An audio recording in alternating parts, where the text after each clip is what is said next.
We're just letting everyone in on Zoom, and then we'll get started in probably 30 seconds.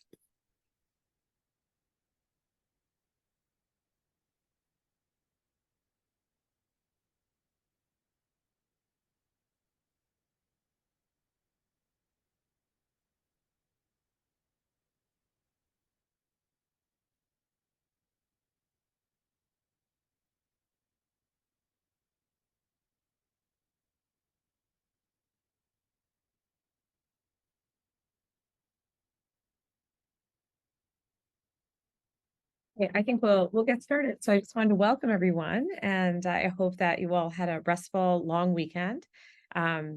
We are excited to have you here at our third annual Data Science and Health 2023 conference. And for some people, we recognize this would be part of your reading break, and we appreciate that you took the time to join us today.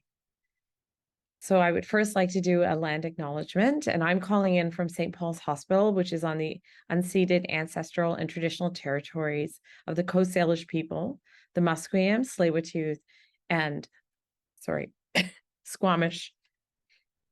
Very grateful to be on their lands and for their stewardship, and we are committed to the truth and reconciliation calls to action, and we try to consider our actions every day in the path to reconciliation with the Indigenous communities whose lands we currently reside on.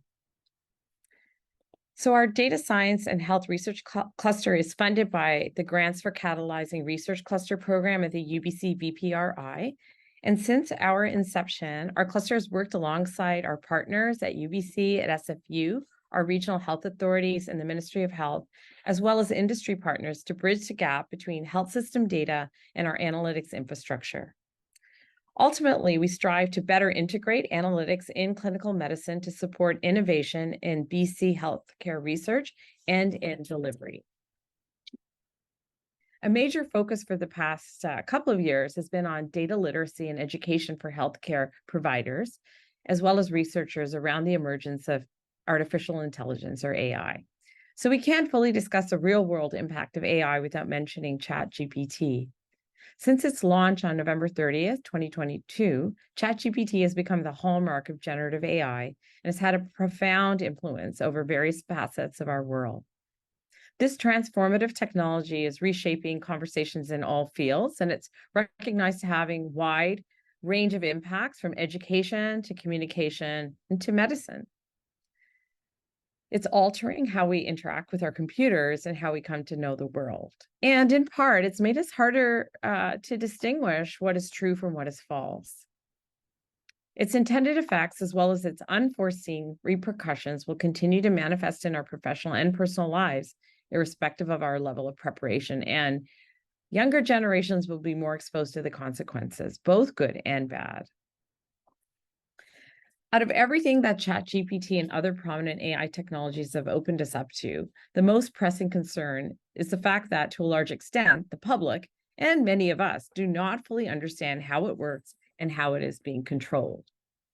From small gatherings of colleagues to the recent AI Safety Summit that was held in the UK, conversations around AI still pose more questions than there are answers. We can likely all agree that AI is one of the next big things facing humanity, and we really can't stop it.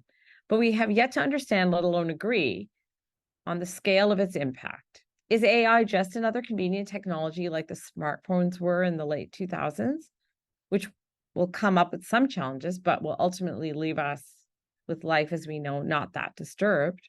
Or are we on a cusp of a modern-day industrial revolution, a technological leap that will reverberate through history and restructure our society in ways still unknown? And we as leaders often can't even agree on whether or how to regulate the use of ChatGPT and preserve the learning in our classroom. Deepfake technology already poses a significant threat to the identity of individuals as well as human dignity. In this period marked by geopolitical instability with simultaneous outbreaks of wars, the spread of the pandemic, hatred against ethnic, religious, and political groups, as well as economic uncertainty, the manifestation of game-changing technology like AI could have the potential to tip the balance of society and redefine social order. As some have noted, the AI plane is already flying high and flying fast. But we are building the plane as we are flying it, and the entirety of our society is aboard. How can we come together to safely land this plane? And our question then is, are we prepared? Perhaps you and I already know the answer. Our conference today was designed to do exactly that, to come together as a community and, one step at a time, prepare ourselves. We hope to learn from one another, discuss and debate, generate new ideas, and enable current and emerging leaders to work together to actively chart our plan's course. We need to gain control over our future and the changes to come. So I believe we're still early on in the journey and that we have a chance to define it before it defines ourselves. So the AI era is already upon us. Now it's the time to learn and prepare and to embrace this change as much as we can. And this is something not any of us can do alone. It'll be a lifelong team effort. And I believe that effort has started today. All of us decided to be present with each other, to learn, to discuss, and collaborate. I strongly believe in the fact that you care and you're willing to spend your afternoon here. This will have positive impacts further down the road. It will lead to the development, hopefully, of AI technologies that really matter, that will transform our community for the better, a shift towards improved care rooted in compassion rather than division. So this time, I invite you to join in this journey, and I hope that the discussion to unfold today will be another small yet significant turn towards leaving a better legacy for our future. So I just have a few reminders. So the conference will be held in the same Zoom meeting until 5 p.m. So please feel free to join the sessions at your convenience. We'd like you to raise your hand for questions and discussion and use the Q&A chat box. Anonymous questions can be sent privately to the session moderator. The full conference agenda can be found on our website or through the link that'll be posted in the chat box. And please complete the post-event evaluation survey. Your feedback is important for our planning and for our future educational events.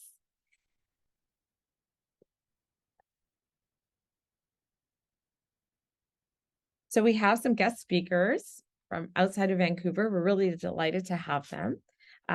I'll mention their names first, and then I'll give a little introduction to each person. So the first is Mr. Gregory Blue, the second is Kathleen Creel, and the third is Mantas Mazika.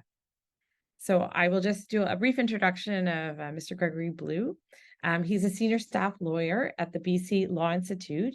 He obtained his Bachelor of Laws from the University of Victoria and Masters of Laws from the University of Toronto.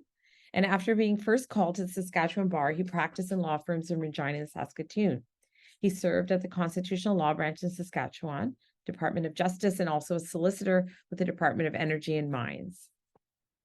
Called to the BC Bar in 1986, he was a legal research officer to the Law Reform Commission for 8 years, and in 2003 became a staff lawyer at BCLI, the BC Law Institute. He was appointed Queen's Counsel in 2009. So Mr. Blue does not have slides, so perhaps we can put him in speaker mode so he can speak to us, and we look forward to your presentation. We're probably not going to have time for him to answer questions directly, but you can put questions in the chat and he can answer them afterwards or during the panel. Go ahead. Thank you so much. Thank you.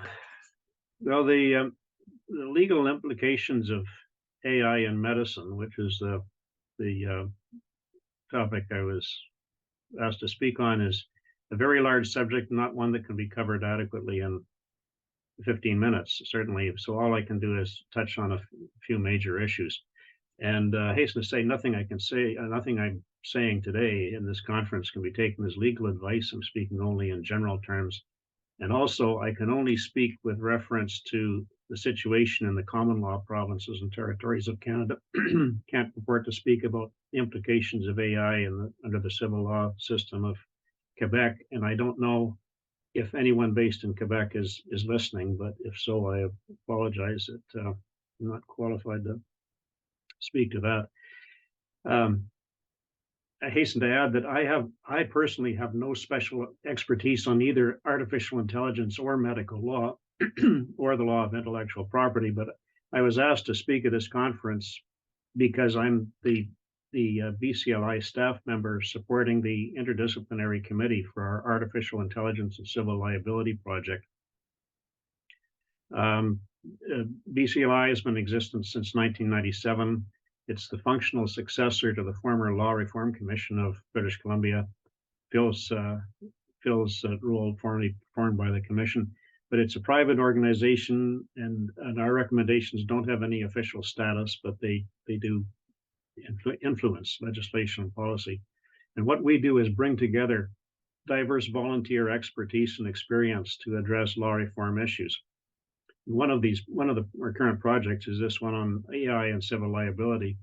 And our project committee comprises expertise in computer science, engineering, and medicine, as well as law. And Dr. Tsang, director of the UBC Echo Core Lab, and who is in this conference at this moment, is a member of that committee. So since late 2021, we've been looking at issues of how the advent of AI is going to affect the law of civil liability. And we're working towards it. We've issued a consultation paper this summer, and we're working towards a report likely to appear in early 2024 now. And unlike almost all law reform activities surrounding AI in Canada and other countries, this project is not about the regulation of AI development and use, but on how basically effective AI on the existing law of civil liability, the law of tort, and how it needs to adapt to arrive at just solutions when AI systems that are operating with a high level of autonomy cause harm. This is very uncharted ground. We don't know how Canadian courts will deal with liability issues surrounding AI, so everything that's said by anyone really at this point is pretty speculative and basically amounts to extrapolating from existing principles. But it's fair to say that machine learning and deep learning models in particular raise a tremendous amount of uncertainty and complexity surrounding the application of existing principles of legal responsibility. And we don't have clear answers yet. When the cases involving AI caused harm start arriving in Canadian courts, they'll be decided by generalist judges without the benefit of precedent and without the benefit of technical background in the science. And they'll be breaking new ground. So without a body of case authority to refer to, courts will look for assistance to other sources, principally legal academic writing and other thinking, and that is where our project fits in. We're trying to contribute some forward-looking thinking that will assist courts and possibly legislators when these cases come on stream. Now, our project is not focused on the health sector specifically, but we do recognize that healthcare is among most fertile areas for generating AI-related issues simply because of the pace of advance and the uptake of AI use in medicine as compared to other fields in which AI is just starting to penetrate. I think the implications of AI in medicine differ somewhat depending on the situation in which medical teams are using AI. The first situation will be one in which AI would be used as a diagnostic or clinical support tool in a similar manner in which physicians would use other diagnostic or support aids. In other words, there would be a human in the loop at the end with physicians still making all the final decisions on diagnosis and treatment. That's one case. The second case is where research is being conducted in a clinical setting on an experimental AI or one under development to assess its performance and provide feedback to the developers. That's another situation. And then a third situation is where the medical teams have been actively involved themselves in developing a new AI model for a medical application in collaboration with other disciplines. that again is a separate situation with its own implications. The same medical teams, of course, may be active in all three of those situations simultaneously, which makes for a very complicated risk management picture, and more than one liability regime under the general rubric of negligence law would be in play in that kind of complex scenario. So I just want to take each of those three cases separately. So in the first situation, where just a general AI is just in general therapeutic use to assist in diagnosis or to generate recommendations on treatment, and the human physicians are making all the final decisions. There, I would think that the legal regime would be basically as it is when any other diagnostic tool is being used.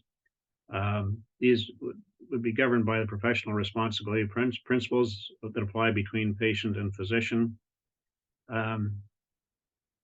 The really interesting issue there is in relation to the standard of care. Liability in a professional negligence situation only arises if the standard of care that's applicable is not met, and if the failure to meet the standard of care is what causes the harm, or is among the causes of the harm, and that has to be proven by the plaintiff, who is suing. But and as between the physician and patient, the standard of care that's applied, the general principle is that it's not a standard of perfection. It's only the standard of the ordinary competent practitioner with the same level of qualifications: general practitioner, specialist, subspecialist. So that it's probable, and again, everything is speculative at this point, but I think it is probable that technological systems used in medicine will not be held to standard of 100% accuracy or perfection either. And in their application, there will be reasonableness considerations brought to bear. The reasonable accuracy in light of the state of the art at the time. Once the accuracy of the AI machine, though, is considered to exceed that of human diagnosticians, presumably the use of that tool will become itself the new standard of care. And then not using that tool or disregarding its output would presumably fall below the standard of care and expose practitioners to liability if the patient were to be harmed as a result of that, of not employing that tool. Some writers have raised concerns about the de-skilling of human medical personnel as a result of heavy reliance on AI machines that can outperform humans, and the implications that flow from that. That's, at any rate, that's an issue that's been out there and vetted by various writers. Secondly, I think there are considerable implications of AI for obtaining informed consent. In the ordinary therapeutic treatment scenario that we're looking at right now, if AI is going to be used to make a diagnosis or recommend a treatment decision, and to be heavy reliance placed on it, I think the patient will need to be told that this is the case and given a description of the system and an explanation of why it's being used, at least until AI usage in diagnosis and treatment for a particular condition becomes the norm and to the knowledge of the general public. in all the regulatory schemes for AI that are being hatched in the developed world right now, the buzzword is transparency. These regulatory schemes call for persons who are affected by AI decision making to be made aware that it is an AI that is making predictions, recommendations, or decisions about them, about their situation. And that requirement in these regulatory schemes that are evolving definitely interlocks with the ethic of patient autonomy and informed consent. So I think this kind of disclosure is essential, and it may be very difficult to satisfy the requirement to obtain the patient's informed consent particularly when the application in question is based on machine learning, and the process by which it reaches a decision or prediction in a given case is quite opaque and it's not fully explainable. That plus the likelihood that patients won't be able to take in a lot of information. The average patient won't be able to take in a lot of information about the AI system or understand how it'll be used in a proposed treatment plan. These I see as major implications for healthcare providers and the care institutions they work in. That is a concern that may abate as the public understanding and trust of AI grows, but I think I see it definitely as a problem in the short term. And if we reach the stage where a diagnostic or treatment decision is effectively being delegated to the AI machine, which may be the case if its use becomes the standard of care, then I think it would still be essential to disclose the fact to the patient along with an explanation of the benefits and risks involved in that in order to obtain informed consent. Also, especially too, if the system is not only predictive, but is also interventionist in the sense, and I'm thinking of something like a system that monitors the patient's condition and actually controls the administration of treatment by adjusting timing and dosages of medication. I don't know if systems like that are actually in use or not, but the patient, I think, needs to be given the right to insist that final treatment decisions be made by a human treating physician, at least in the present state of law and ethics as I understand them. This would be in keeping not only with the ethic of patient autonomy and informed consent, but also with the regulatory regimes that are currently being developed. It's prominent in those regulatory regimes is the right to opt out of automated decision making that affects the individual personally, at least at the higher risk levels. So to accord the patient that right to insist that the human physician make the decision rather than delegating to a machine would fit in with the overall regulatory framework that seems to be emerging in the first world. Now, there may be a shift away from that position as automation in medicine becomes more accepted and widespread and understood by the public. But right now, as we all know, the patient autonomy is the dominant ethic that the law gives effect to. I also see implications of AI for health data use, personal health information, and privacy implications.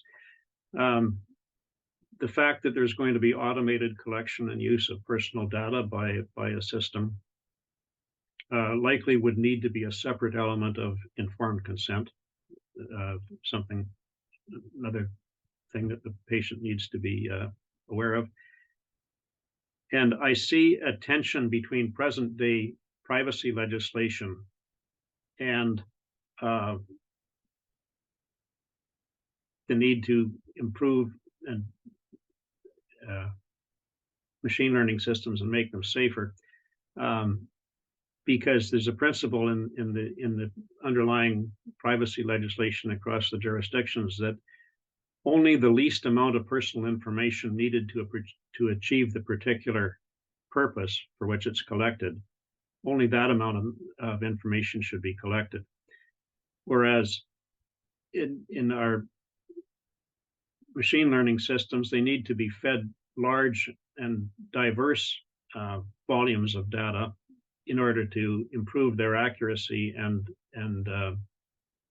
minimize the scope for skewed bias in the data set. So I think there's that tension between the privacy law and the needs of AI development. That's another issue that needs to be wrestled with and some resolution arrived at. If we can move now to the second situation, I'm not sure how many more Mr. minutes. Blue, I think we're out of time. Out of time? Oh, Yes. sorry. No, it's okay. Thank you, though. And perhaps people can put their questions in the chat if there are any further questions. But thank you very much for that overview. And I'm sorry you didn't get to all three of the cases that you wanted to point out. But the first one, I think, is very relevant to the work that we do within the health field. So thank you very much. I'd like to introduce Dr. Kathleen Creel, who is an assistant professor of philosophy and computer science at Northeastern University. She holds joint appointments in the College of Social Sciences and Humanities and the Corey College of Computer Sciences. Her research explores the moral, political, and epistemic implications of the machine learning as it's used in automated decision-making and in science. And before joining Northeastern, Dr. Creel was embedded ethics fellow in the Center for Ethics in Society and the Institute for Human-Centered Artificial Intelligence at Stanford University. In this role, she worked with the Stanford Computer Science Department to embed ethics in their core curriculum. So I'll hand it over to you.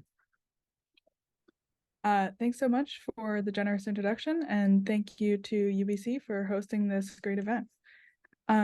So what I want to talk about today is some aspects of the ethical dimensions of AI that our previous speaker just spoke about, so transparency, trust, and medical AI. So there are a lot of different issues that we could think about relating to ethical considerations for AI and medicine. And in a recent paper, we kind of trying to create a little box chart where we think about different moral principles like welfare or autonomy or justice. And then we think about different stages of the development of AI systems in medicine. So that could be the data collection stage, that could be the development stage, or that could be the evaluation stage. But let's focus for the purposes of this presentation on trust and transparency. So people often ask, what would make healthcare professionals trust medical AI? And I think that's actually the wrong question. Instead, what we should be asking is not what would make healthcare professionals trust it, but what would make medical AI worthy of trust? What is the kind of medical AI that we are right to put trust in? And so one thing that people often point to is transparency.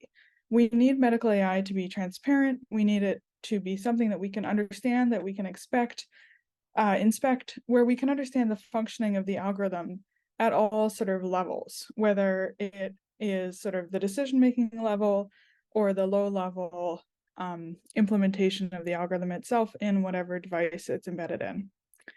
So even this idea of transparency or opacity has a few different ways of cashing it out, and I kind of want to go through those.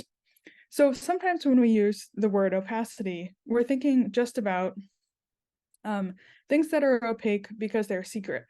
So these are things where it's just opaque to you. Someone knows the algorithm and they just won't tell you or haven't told you. So this could be because it's proprietary, it's a corporate secret, it's the secret sauce. Sometimes it's framed as being sort of for the good of the decision-making system. So if people found out the decision algorithm to allocate this resource, they would try to game the system. So people knew how we were allocating kidneys. I mean, they do, but maybe they would try to move to a different province or something like that. And that wouldn't be fair. We don't want people gaming it. So that's why we're going to keep it a secret. So one type of opacity is just someone knows, it's just not you. A second type of opacity is opacity as sort of expert knowledge. So there are some types of opaque things that experts know, but for most people, it's hard to understand. And for the people on this call, there are probably a lot of things where you are in the category of understanding them. So, for example, for a lot of people, even simple medical calculators can function as opaque black boxes, even if we know the inputs. So think about something about like the vaginal birth after cesarean calculator. So this is something where the inputs are pretty simple, but once they go in, it's kind of a black box. You don't know exactly how they're weighed against each other unless you read the clinical paper or something like that. You just know what the prediction that comes out is.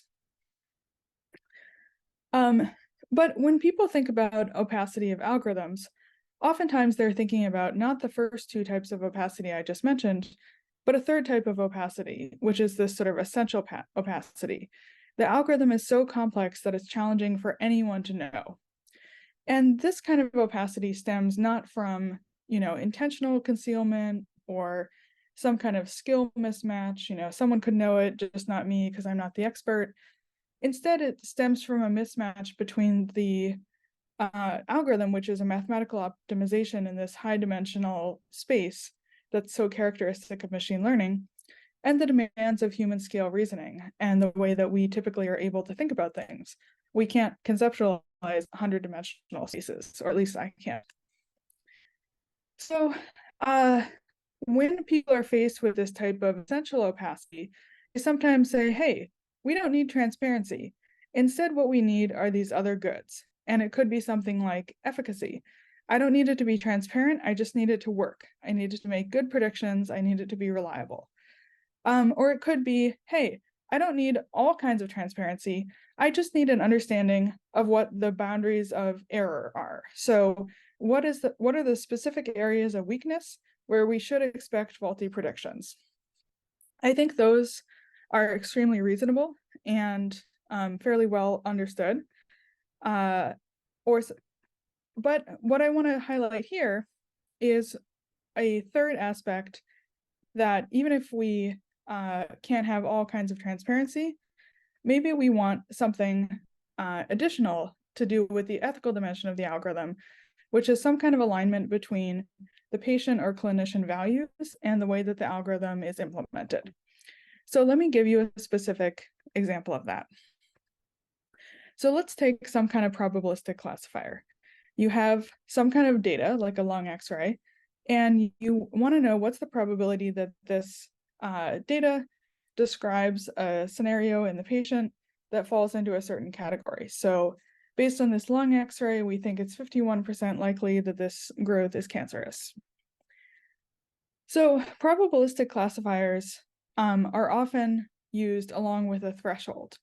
So the classifier just produces some kind of probability, like 51%, but then we have to pick what is the threshold. So we could say, well, maybe below 15%, we're not even going to do any more testing. There's some zone where we're going to do more testing, and then there's some zone of likelihood where we're going to immediately move to some kind of treatment.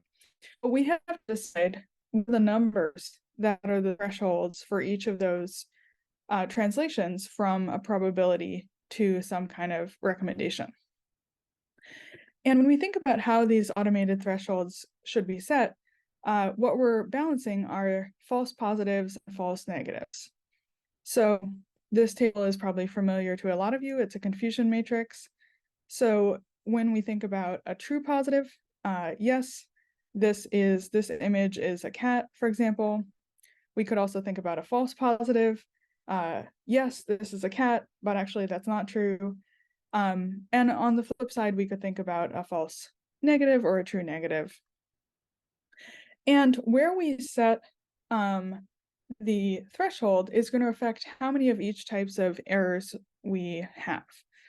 And this fact is something that people have talked about in philosophy and science for quite some time. So some people faced with this fact say something like, hey, maybe scientists shouldn't, convert probabilities into beliefs or thresholds.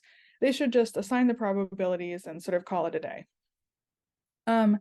But that's not that realistic in a medical context or a policy context where you do have to actually do something. And so what people tend to focus on now is saying, look, whether to accept or reject a hypothesis does have decisions for practical action. And so where we put the threshold will depend in part on our value judgments about the costs of different kinds of errors. So as we're weighing these different kinds of errors, what we're weighing are the consequences of false positives and false negatives. And so this idea of threshold setting has costs. A lot of times when AI systems are created, people think that setting a fixed decision threshold, a fixed threshold where this continuous probability is converted into a judgment, should be preferred. It's seen as simpler for clinicians or as a shield against lawsuits, like, hey, the box told us what to do. But if we use automatic threshold setting, it leaves information on the table. So instead of getting a minute graded probability, we just get a box, which is not as informative. And it makes it harder for junior clinicians to develop their clinical judgment and figure out how to place appropriate trust in the device. For example, if your threshold was 85%, you might reasonably treat a prediction differently if it was 86% versus 99%.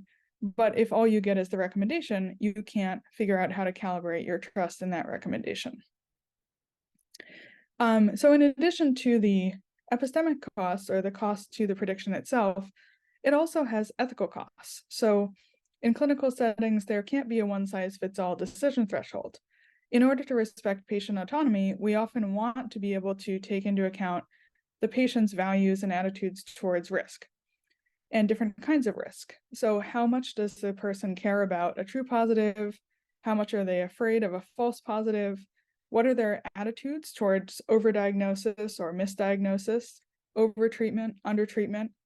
How do they view the expected value of their additional years of life at varying quality levels? These are the very nuanced conversations that clinicians are so good at having with patients. And that's the kind of thing that we would miss if the AI sets the threshold for itself. And there are lots of ways to elicit this from patients, like asking them to engage in hypothetical gambles, like, I would rather risk surgical complications to treat a benign tumor than risk missing a cancerous tumor, things like that.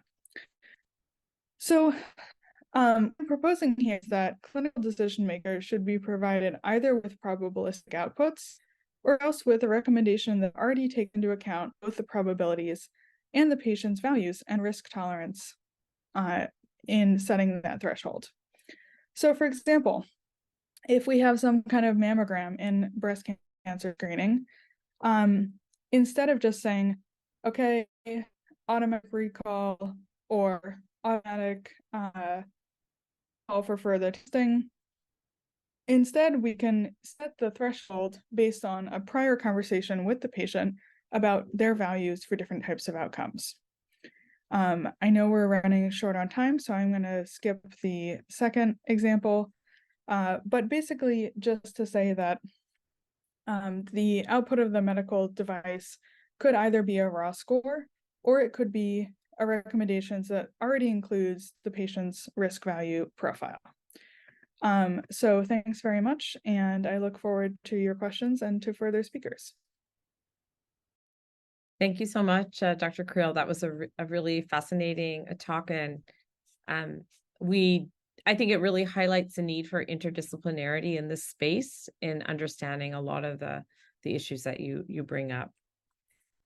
So our next speaker is Mr. Montes Mazica, and he's a fifth-year computer science doctoral student at the University of Illinois, Urbana-Champaign. And for the past 6 years, his research is focused on AI safety, and he's authored over a dozen technical papers on numerous topics in these areas, including robustness, machine ethics, anomaly detection, and most recently, AI security and red teaming. He's excited by the potential for future AI systems to benefit society, but is also concerned about the multitude of risks they present. And he's co-authored several papers discussing these risks and how to mitigate them. So we look forward to your presentation, and thank you. Thank you for the introduction, and I'm really grateful to be presenting at this conference. So let me just open up the presentation here.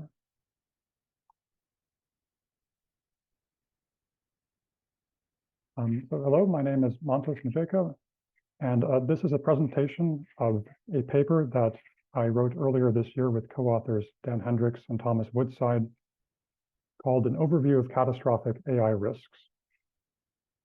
And I think it's undeniable that AI has the potential to lead to incredible advances across many different areas of science, technology, and other human endeavors that could improve the well-being of many across society, across human societies. But it's also important to consider the risks that these powerful new systems pose, and the risks that they could pose moving into the future. And many experts in AI and other fields, as well as politicians and even world leaders, have raised serious concerns about the risks posed by current systems and by systems in the near to medium term future. And in this paper, we taxonomize the major sources of risk that have been discussed in the literature and which people are concerned about into 4 high-level areas of risks from AI that could lead to catastrophe. These areas are malicious use, AI race or competitive pressures regarding the dynamics between organizations developing AIs, organizational risks or the risk of accidents owing to poor organizational practices, and finally, the risks from rogue AIs, which refers to the fundamental difficulty of controlling and steering technologies that could ultimately become more intelligent than humans. And so this is a broad spectrum of concerns, and there's a lot of detail into the paper which I won't be able to get into in this presentation. So I'm going to give brief overviews of each of these sections and dive a little more deeply into some areas that are more relevant for this conference.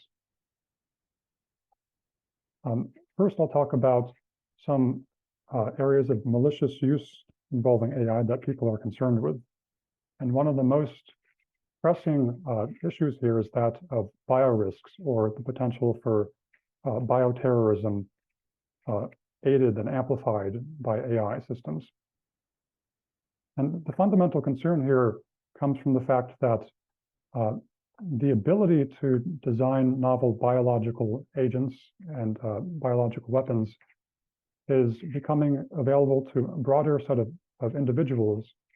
And one example of this that has nothing to do with AI in particular is the rapid increase or decrease in cost over the past few decades of DNA sequencing and gene synthesis tools, which has essentially increased the number of people who have access to the ability to design novel biological artifacts, including viruses, which obviously could be misused or repurposed by bad actors. And so this is something that people are already concerned with and have been concerned with. And there are there are safeguards in place at synthesis facilities precisely for this purpose. But a concern with AI is that it's going to continue increasing the number of people who not only have access to these tools, but who can have access to the knowledge required to synthesize dangerous biological agents. And this is a figure from a recent paper by a biologist and professor at MIT, Kevin Esvelt, where he essentially gave access to a recently released AI system that's publicly available to students without any particular expertise in producing viruses, and gave them 1 to 3 hours to use that system to help walk them through the steps for how to synthesize and produce 1918 influenza virus. And the AI system that's available today to anyone who wants to download it was able to help them with specific key steps, key information along the synthesis or pathways to synthesizing this virus. So this is the sort of thing that people are really concerned with when it comes to current AI systems. Their ability to be experts in every field of human knowledge, including those which might be misused by bad actors, such as doomsday cults, psychopaths, or rogue states. Anyone of which there are people in the world who might want to inflict mass death for their own personal motivations. And another area of concern here is that in addition to lowering the technical bar for synthesizing dangerous biological or chemical agents, AI could also be used to enable the discovery of more deadly, more transmissible bioweapons. So I'm sure everyone here is aware of the AlphaFold system developed by the Google DeepMind company a few years ago, which revolutionized the protein folding field and has led to incredible advances in or incredible prospects in drug discovery. And clearly systems like this could be repurposed for malicious uses. Although I'm not aware of any papers that have directly looked into this yet. There has, however, been an example of a paper that almost by accident found that an AI system trained to develop new biological, non-toxic biological chemicals could be reversed to develop maximally toxic or chemical agents, including known highly toxic chemical agents such as VX, and also new chemicals that were predicted to be even more toxic than VX. So the ability of AI systems to aid with this sort of design of new bioweapons is evidently emerging, and this is something that many people are concerned with. Additionally, when it comes to biological weapons in particular, it's important to remember that the attacker's advantage is significant. These are exponential threats. It only takes a relatively small amount of resources to mount an attack using a biological weapon. And due to the nature of infectious diseases, this could spread to enormous fractions of a population, large fractions of the population in relatively short periods of time, as we're all aware after the pandemic can occur. So this is a real concern, and people are working to address this concern, but there definitely needs to be more effort, more awareness of the dangers here, and in particular, the way that AI amplifies these risks. Some additional risks from malicious use, which I'll more quickly touch on, include unleashing AI agents. So this could mean once AIs reach a place where they're more autonomous and can start sort of roaming around the internet on their own and taking actions, which is a world that we seem to be moving closer and closer to. And once we reach that point, there may be people who essentially want to hurt other people using these tools and essentially unleashing AI agents with sort of malicious goals at heart to wreak havoc. So this is one possible concern. Another concern is, which is actually quite salient with the upcoming elections in the United States. A lot of lawmakers here have been concerned with this. is the ability for AIs to essentially persuade people. Current AI systems are very good at crafting prose and even generating videos of politicians giving fake speeches that look very realistic. So the ability of AIs to persuade humans is a real concern. And a related concern is that of concentration of power that AI systems could create, where the individuals with access to AI systems, if the access is unequally distributed, could be able to impose their will on people without access to AI systems due to the concentration of power that AI would afford them. The second high-level category of risks is something that we call AI race risks, which or competitive pressures, risks from competitive pressures, which I'll go over more briefly. And these risks essentially stem from the concern that individuals or entities developing AIs will be interacting in this complex environment where people have their own motivations and are competing against each other to develop AIs that are more effective. And one example of an AI race that we talk about in the paper would be a military AI arms race. And really, aside from the obvious concern that comes with any sort of arms race, a particular concern when it comes to AI arms races is the accelerating pace of decision-making that AI can afford. And the necessity that such a dynamic would create of essentially delegating more and more decision-making ability to AI systems and having humans being forced out of the loop, because in a military conflicts, the participants of that conflict might view losing the conflict as an existential risk to themselves and be willing to cut corners on safety with the AI systems, develop them more haphazardly, and be willing to essentially automate the chain of command. A related issue could arise in the corporate world, which, and arguably is already coming to pass to some extent. When you have AI systems being developed by companies that are racing against each other to develop ever more powerful AI systems and throwing caution to the wind, cutting corners on safety, there is a natural pressure towards companies to outpace their competitors, and in some cases that could lead to the companies who emerge at the top of this competition having been the ones who spent the least time on ensuring the systems are safe.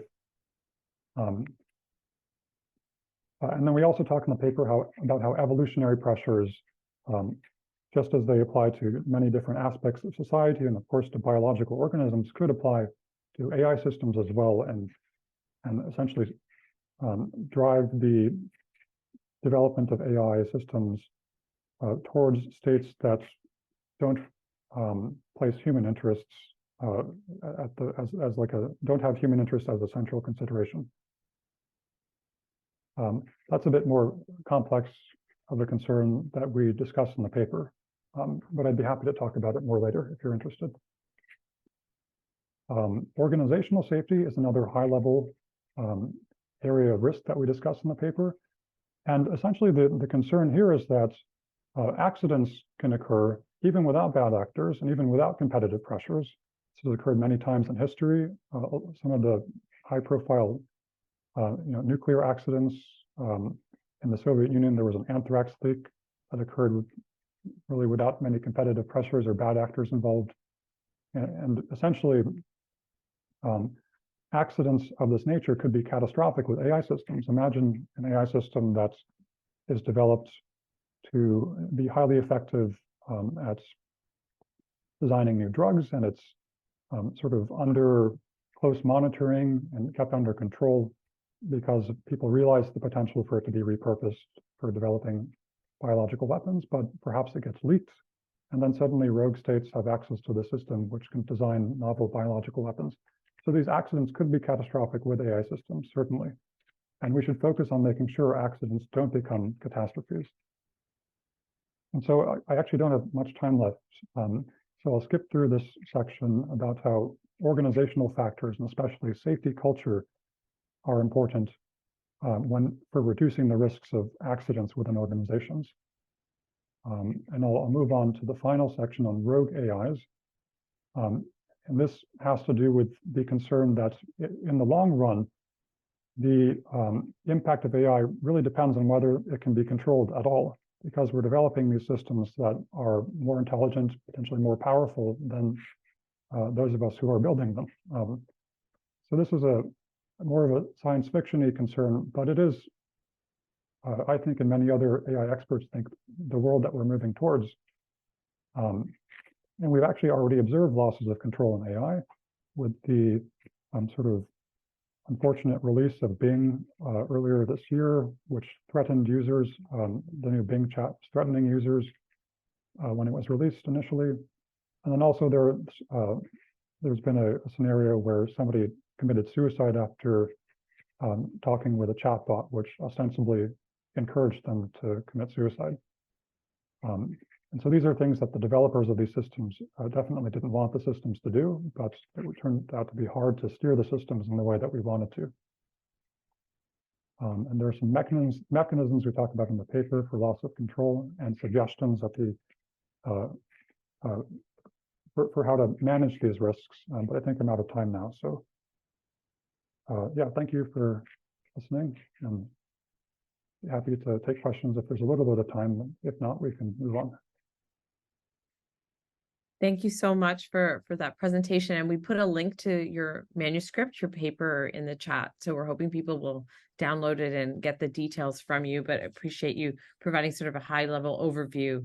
I think what we'll do is move to the panel discussion, and if that's okay with everybody. And if people have questions, please add them to a chat.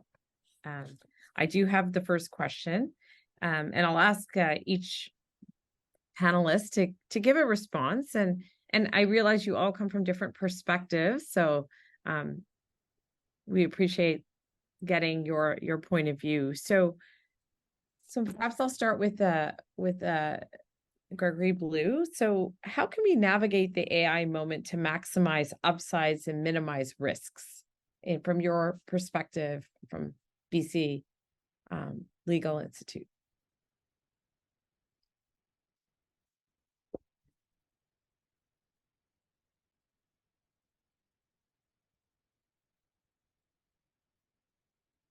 Are you able to unmute? There you go. Yeah, I think if we're speaking specifically of the healthcare context, Sure. I think the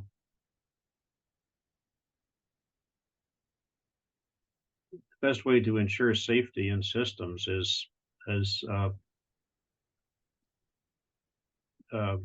very broad, very repeated and large-scale testing and retesting systems over large patient populations.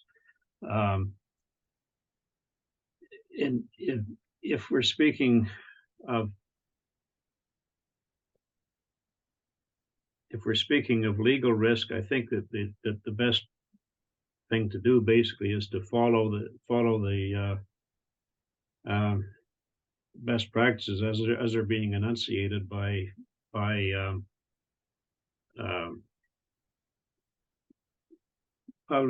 public bodies and umbrella professional organizations. For example, and these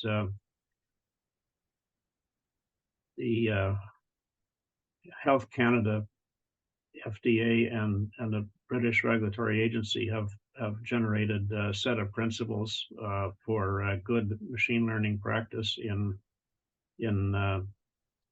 medical and developing medical devices, and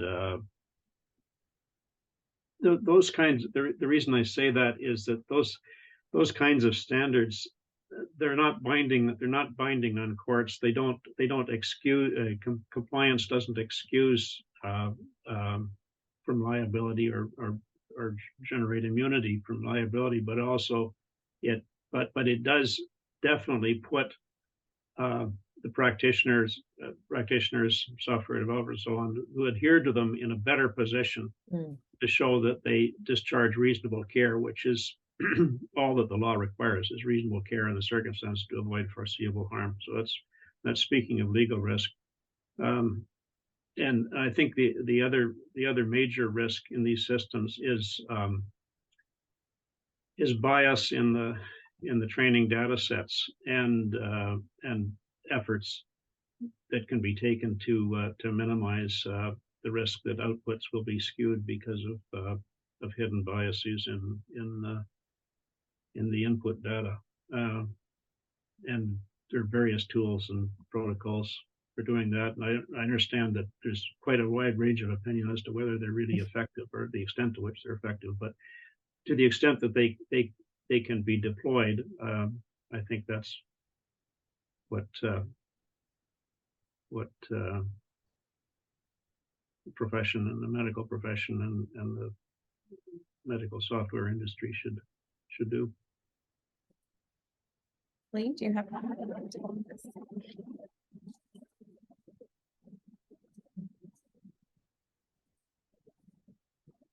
Sorry, I lost you just for a second. Could you? Yeah, around navigating the AI moment to maximize upside and minimize risks. So do you have, from your perspective in your discipline, the things that you think about to address them? Yeah, I think one of the interesting and maybe exciting parts of incorporating AI more into decision making is that formal systems require some kind of formal specification of what the problem is. And a lot of times when we go to move from a formerly intuitive, perhaps human decision-making process to incorporating AI decision-making as a part of the process, not as a substitute for human decision-making, it helps us to formalize or make more precise some of the considerations that had always been at play, and maybe even give more consideration to things such as bias that were also always present, but we don't always take into account explicitly. And so I think one of the hopes with AI is that using decision support tools or statistical systems can help us make better decisions, both by giving us better data analysis, but also by helping us become better decision makers as we work with the tools. Thank you. Mantas? Yeah, I think it's important to become aware of the potential risks. I think education regarding what are these systems and what can they actually do is really important. I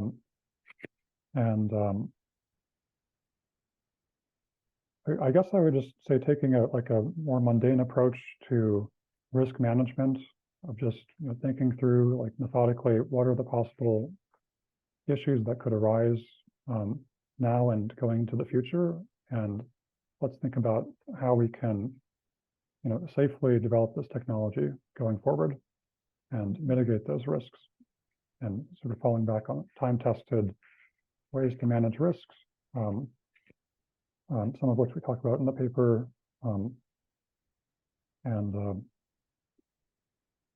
yeah, that's it.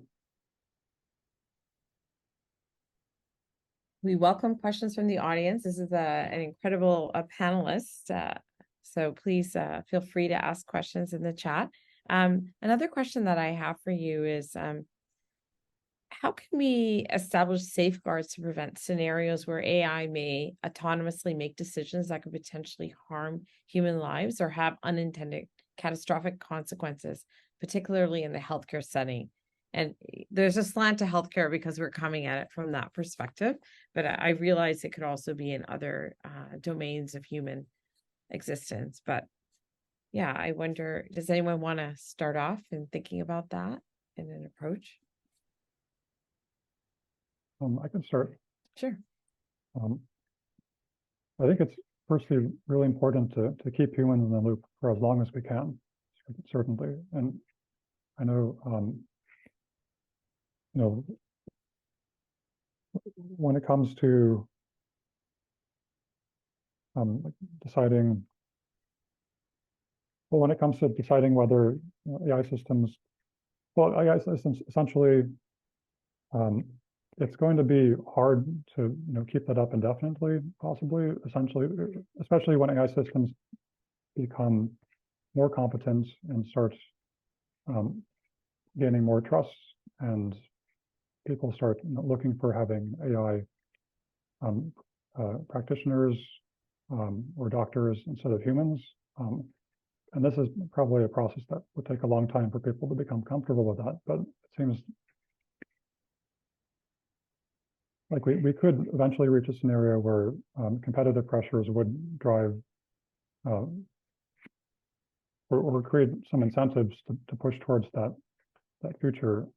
I think it's important to push back against that, because having human decision making as part of this process is really important, and I think governance can help a lot with that. Like just essentially laying down rules of the game for companies using AI systems to make medical decisions. Thank you. Kathleen? Yeah, I agree that keeping humans in the loop is important. One other sort of avenue of failure that I am very worried about, or would be worried about, but I'm already worried about, is widening medical disparities.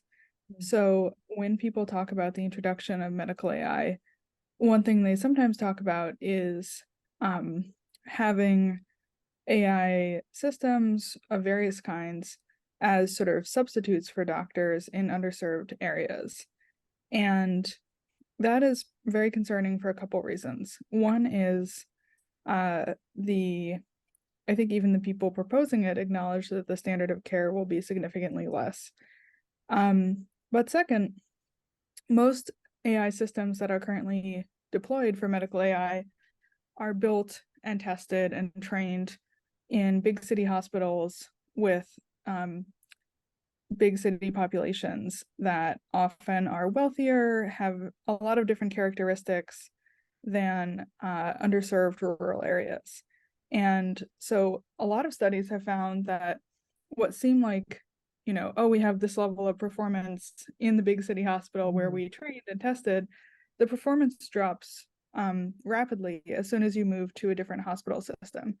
And so the worry is it might sort of increase this sort of disparity between regions that have, really good medical care with human doctors supplemented by algorithms trained on their own patient populations, and then underserved areas receive care from algorithms that aren't even tailored to their region or their population. So that's one of the things that I would be concerned about.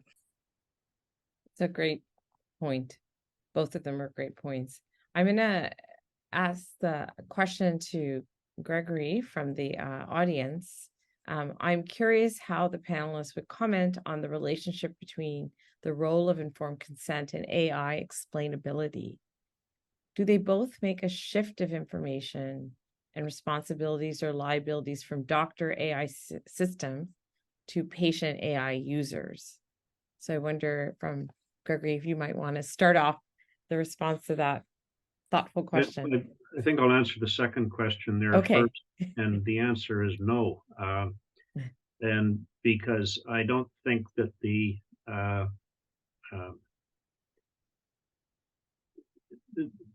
don't think the onus on the practitioner to obtain informed consent about the benefits and risks of the entire treatment scenario are lessened in any way by AI, and quite the contrary. I think, as I said when I was speaking, I see that as a major problem for practitioners, is how to meet the standard of informed consent when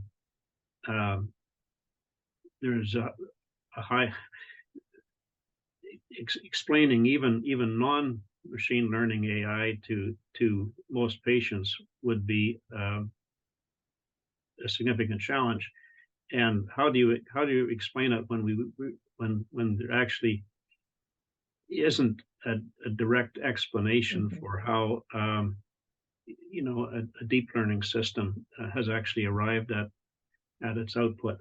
You can't chart the whole thing like you could with the simpler systems with a decision tree. So it's AI explainability. I mean, the hunt for AI explainability goes on, and that's the golden fleece that the whole industry is after right now. I mean, the situation might get better as the state of the art advances, but right now I think there's a very high onus on practitioners to explain how they are using these systems and what they actually do. Yeah, and I think for a lot of practitioners, there's a huge literacy gap in that space. It's not something that's taught consistently throughout medical training, so it is a challenge. It's the issue of trust applies to the physicians yes, equally to the patient. Yeah, absolutely. Yeah. So another question was, do you think it'll be possible to have some sort of regulatory body or regulation of AI, something similar to the Helsinki Declaration or ethics regulation in research? I think I can answer that one. Sure. And the answer is those bodies are emerging right now. Okay. There are regulatory structures that are being put in place right now. And under in Canada, we'll possibly soon have legislation with a federal regulatory a commissioner reporting to the ministers of whatever it is now, science, innovation, and technology, something like that, on new AI systems.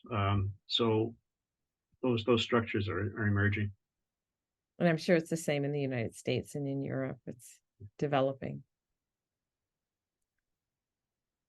A question around algorithms. They're developed by humans who have human bias or ideas that can have unavoidable uncertainty and can affect the final product. So what tools can be used to minimize this bias and from an ethical and legal perspective?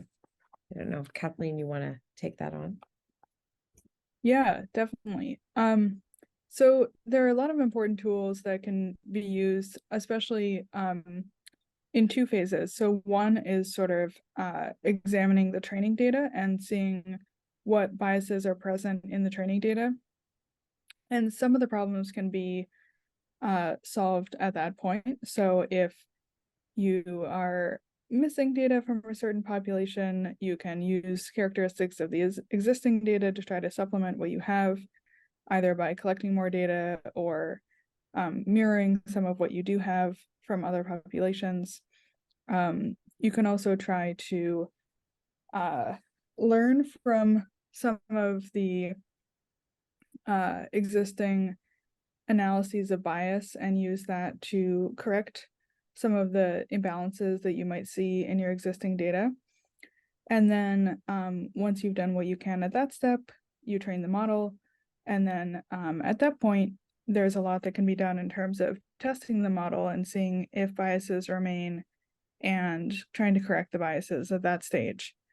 I think there's a really interesting and important conversation that's happening around explicitly using features, including features like race or ethnicity. For some time, people thought that that would be helpful in reducing medical disparities, but it's clear that there are also cases where it's deeply harmful and itself creates medical disparities. So this kind of active case-by-case evaluation of whether including factors like race or ethnicity as an explicit variable is helpful or harmful, I think is a really important part of the discussion. Thank you. The next question is to the panelists. Kathleen raised an important issue. AI-trained models using data from a specific hospital population may not perform well in different hospitals, especially those in other regions. So this leads to the question, is it feasible in the near future for hospitals or healthcare centers across various regions to collaborate in training more robust AI models? Such a model really would benefit from a diverse range of medical data collected from these different peoples. Do you know of any system that's trying to do that? And yeah, I think people are trying to do it. I think the question asker is totally right that this is an important and exciting area of research. It often requires sort of funding at the province or federal level in order to be able to support hospitals that don't have the resources in collecting this kind of data or getting the data into the kind of standardized format that can be used for training medical AI. But I think in a lot of areas that support is starting to be there. So I'm optimistic. So another person, just to follow along, they noted that federated approaches can resolve the issue with different centers. So that may be a way of doing it but they still have to collect the data in order to be federated. So that's a good point. Thank you. Another question, there's gratefulness expressed to all the speakers. If an algorithm is wrong, its prediction causing harm, it is not easy to pinpoint who is at fault. From the legal point of view, what processes do you use to find where the fault is?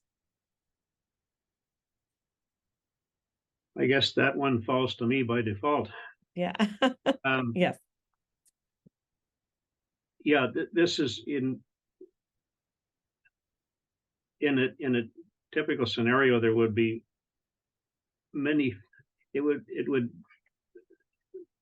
be very difficult to point to the source of a failure, and under the legal system we have now, basically that all the onus of that is placed on the plaintiff in a civil. And I'm speaking of the civil system now, not relieving the whole issue of criminal justice aside.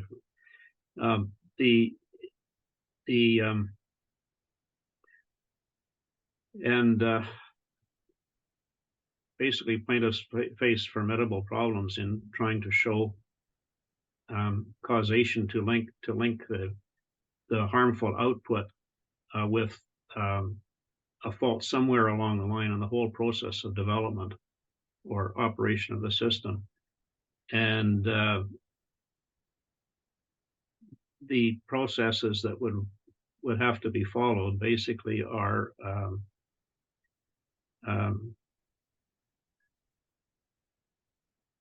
discovery in the course of a civil action, but even finding out whom to sue would be difficult.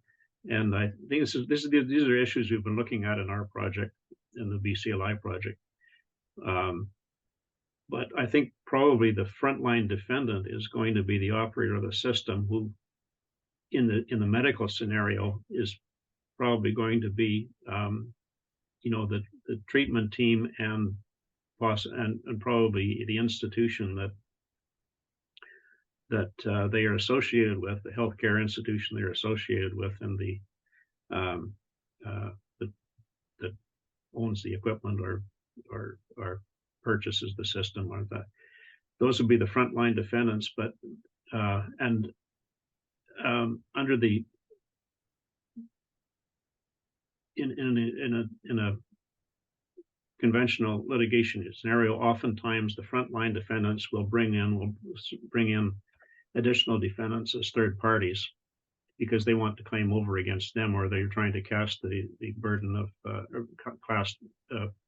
show that the other defendants are at fault.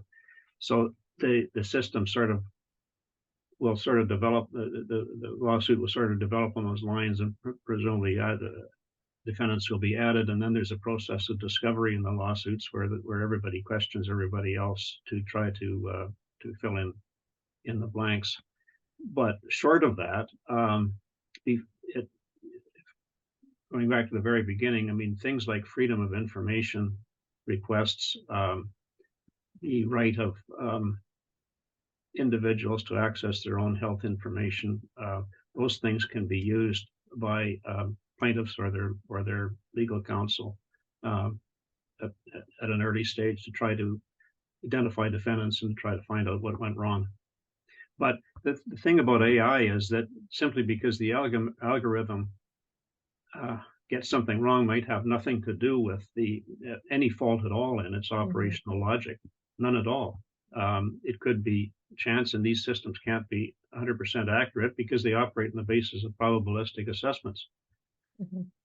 So anyway, those are the kinds of processes that would be followed. Thank you very much for that. So Mantis, I want to just ask you about artificial intelligence alignment and progress in that space to make sure AI shares our values. You mentioned as much as possible, human beings need to be involved. And then New York Times had a feature where AI may interpret keeping people safe as locking them up or protecting them from outside threats. But of course, that's not aligned with human values and priorities. Just wanted to get your thoughts in just sort of in a future state, what you're thinking about, and how might we in the world that's being created by ourselves and others ensure that our values are put forward. Yeah, and real quick, if I could briefly respond to the previous question. Sure, of course. Although I'm no expert in anything related to law, I know people are emphasizing the importance of adaptiveness when it comes to regulation and the response of the government to this new technology, because I think one thing that is clear, even though we don't know what the systems in the future will be like, is that the systems are going to continue changing, and the approach will need to sort of keep a pace with that. And I think that the answer how to deal with keeping the systems under control and sort of pointed towards the betterment of humanity on a broader sense is fairly similar. I think just staying on top of our game and continuing to locally steer things towards a better direction is important. I know that there's been some work at these large AI companies involving larger populations, more diverse viewpoints in developing their systems. Those are like very early steps, but I think things like that could be important for aligning systems to like the well-being of most people. And I think you probably need some democratization of AI systems and sort of joint control and ownership by people. A world where these systems effectively belong to a small number of individuals who control the data centers is just not going to end well for the people who become disenfranchised and whose labor is no longer needed. And I think having like really bright people think about how to solve these problems is important, and it's going to be a continual process as the technology develops. Yeah, it's a world that I think many of us probably can't imagine. And even when I think about 20 years ago, how much the world has changed, right? It's very remarkable. I have one more question from the audience. They want to address Kathleen's point further. Enabling hospitals to collect standardized data is a significant step, but challenges remain around pooling these data for collaborative purposes. Federated learning does offer a solution to enable collaborative AI learning. without direct data sharing, yet privacy concerns persist. So if we aim to conduct research that involves collaboration among different hospitals to train AI models, navigating data regulations and convincing healthcare centers to participate is often a key hurdle. So these institutions often view their data as valuable data assets for them, and that can complicate willingness to share, collaborate. So would love to hear any insights you have, you and other panelists, around how we can take specific action to promote the collaborative initiative AI training among various institutions. Yeah, I mean, you could imagine a few different worlds as the commenter is suggesting. You could imagine a world where we have sort of a base model, and then it gets passed around from hospital system to hospital system, and each system, further trains the model on their data without releasing the data, but then everyone can benefit from the trained data.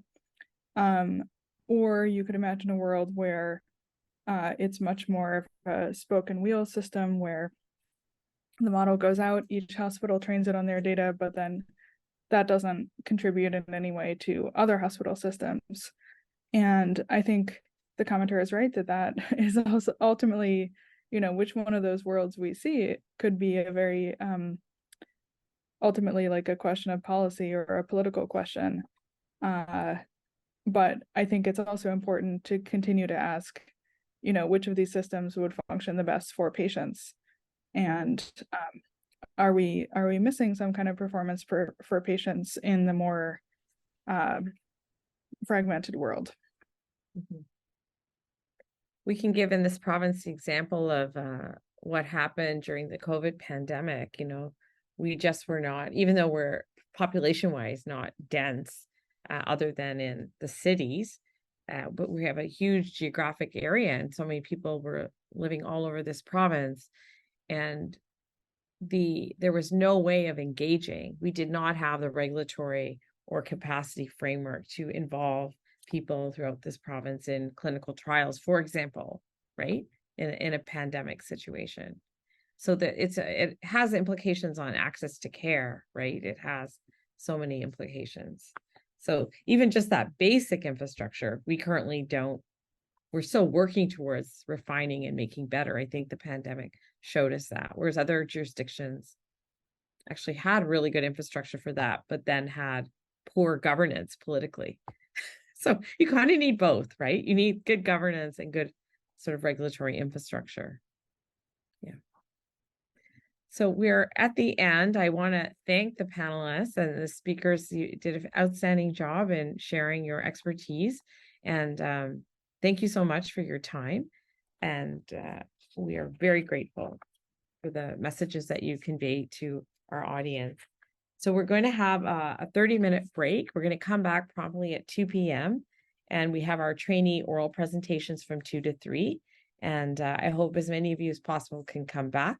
And thank you so much for participating. You get a little break to move around, but please come back to the same Zoom link. Okay, bye-bye.